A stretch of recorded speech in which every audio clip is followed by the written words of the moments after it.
Basahin po natin ang awit 23, verse 1 to 5. Si Yahweh ang aking pastor, hindi ako magkukulang. Pinagpapahimlay niya ako sa luntiang pastulan at inaakay niya sa tahimik na batisan. Pinapanumbalik ang aking kalakasan at pinapatnubay niya sa tamang daan upang ang aking parangalan ang kanyang pangalan. Dumaan man ako sa madilim na libis ng kamatayan, wala akong katatakutan pagkat ika'y aking kaagapay, ang tungkod mo at pamalo aking gabay sa sanggalang. Ipinaghahanda mo ako ng salo-salo na nakikita pa nitong mga kalaban ko. Sa aking ulo, langis ay ibinubuhos, sa aking saro, pagpapalay, lubos-lubos. Kabutihan, pag-ibig mo, sa akin di magkukulang, siyang makakasama ko habang ako'y nabubuhay. At magpakailanman sa bahay ni Yahweh, mananahan. Isang malakas na palakpak sa ating Panginoon Jesus. Tunay na kapag ang Diyos ang ating pastor, hindi tayo magkukulang, hindi tayo mapapahamak, sapagkat gaano mang kadilim ang lahat ng ating nararanasan ng mga pagsubok sa buhay, ay magbibigay ng liwanag ito sa ating mga buhay.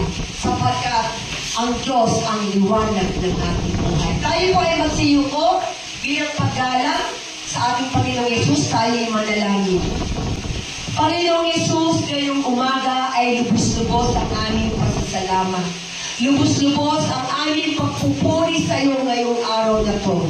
At pinasasalamatan namin ang 7 araw na pinagkatiwala mo sa bawat isa sa amin. Sa bawat nilikha mo, sa mga nanonood ng live, Panginoon, sila'y pinagpala mo rin katulad namin. Kami ngayon ay buhay sapagkat kami magpupuri, magpapasalamat sa araw na ito, Panginoon. Salamat sa amin na araw ay hindi mo pinagdamot sa amin. Ito'y aming nagamit ng gusto sa aming mga buhay. Ngunit ang 7 araw ay hindi dapat namin ipagdamot sa iyo, sapagkat ito ay para sa iyo lamang.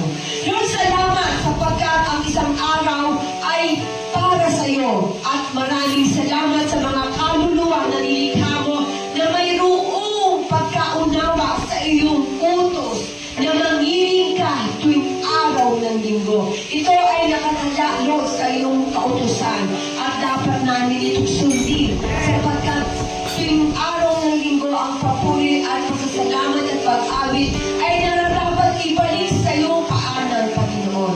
Lord, maging ang magsasalita, bahaginan mo, Lord, ng iyong banal na Espiritu Santo, ng iyong paggabay, ng iyong anointing, Panginoon, sa bawat letra na kaya niya hayag na salamat sa mga pagkain spiritual na ito'y ipamumuhay namin sa mabubuting gawa, sa mga papagmamahal sa mga kapwa at naghahayag ng iyong kabutihan. Lord, this is the day that the Lord has made. At patuloy ka namin itataas habang kami nabubuhay, pupurihin ka namin magpakailanman. Salamat sa mga nanonood ng live. I-bless mo sila, Panginoon. I-bless mo ang mga buhay ng mga nanonood sa mga social media, ng mga ganitong live na dawagin mo, Panginoon. Bagamat sila ay mga nasa ibang bansa, sa iba-ibang lugar, hindi sila makapunta ng church sapagkat sila ay busy sa trabaho. Ngunit, Lord, ang mata nila ay nakatuon din sa cellphone para manood ng mga ganitong bagay. Usugin mo rin sila, Lord, spiritually, O God. Salamat, Panginoon. In Jesus' name, Amen.